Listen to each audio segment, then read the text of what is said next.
So I'm back with part 2 of the crowning of the elect. Let's continue here. This is Escalatius, also known as Sirach. Fear, this is 1 in 18. Fear of the Lord is a crown of wisdom. I repeat, fear of the Lord is a crown of wisdom. And remember that the Lord loveth none except him that dwelleth in wisdom. Okay?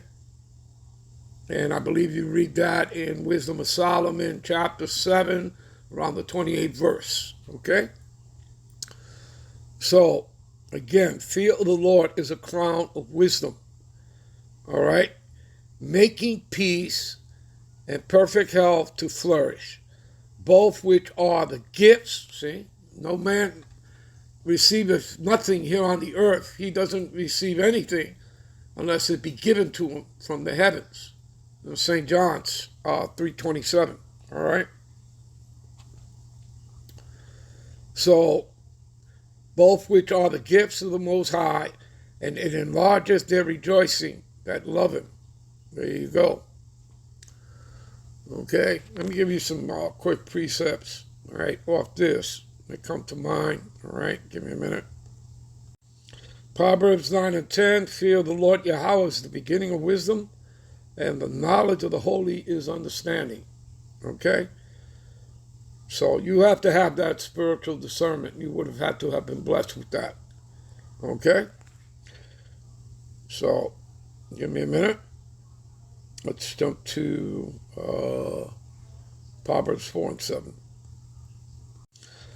Wisdom is the principal thing, therefore get wisdom, and with all thy getting, get understanding. All right? So get that what? That spiritual discernment. Okay? Because that's the key. Because you know what? You can read all you want. You can put up all the videos that you want. Okay? I always said when I first came in and started doing video, you could put up 100,000 videos. It doesn't mean anything unless you're rightfully dividing the word of truth. Okay? It means nothing. I mean, you would rather,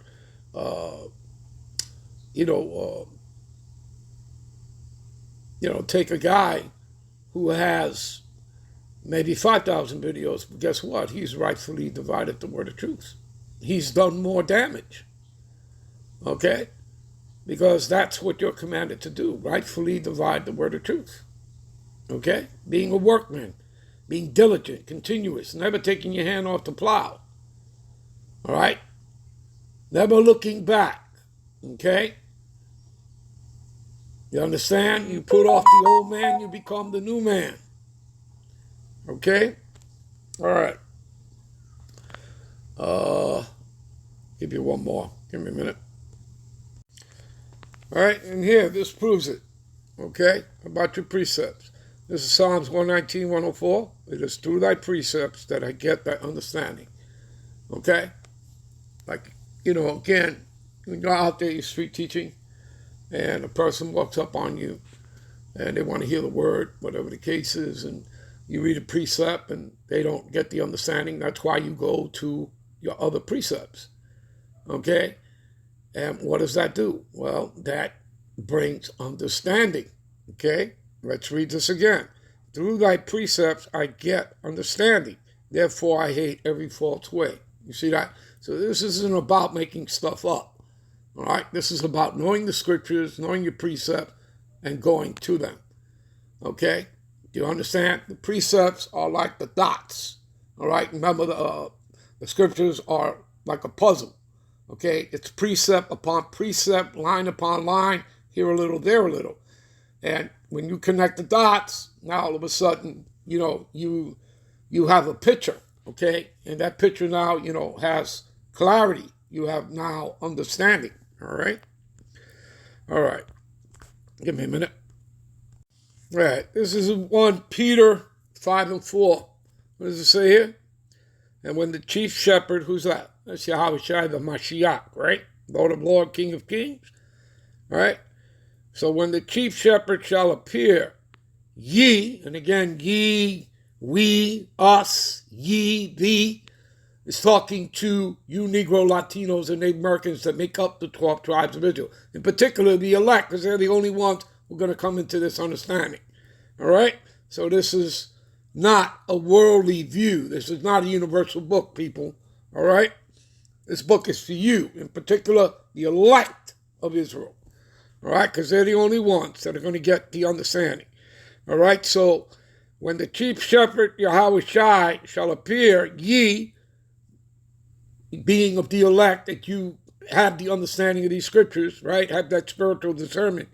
Ye shall receive a crown of glory that fadeth not away. You see that? And remember, you have an incorruptible crown. Okay? The people here that have made their money, right?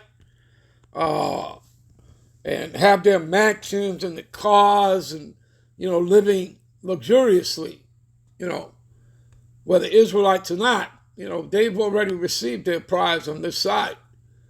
Okay? And that's a corruptible crown, okay, that they've achieved. We're going to have an incorruptible crown. Okay? All right, give me a minute. All right, this is James 1:12. Blessed is the man that endureth temptation, for when he is tried, meaning tested, okay, and you will be tested throughout Jacob's trouble. Pretty much you've been tested throughout your life without even knowing it. All right? Ye shall receive a crown of life, right? Because the ultimate test is Jacob's trouble, meaning which it leads to the MOTB, the charagma, all right, that electrical device, which the Lord had promised them that love him. Okay, so again, you overcome that.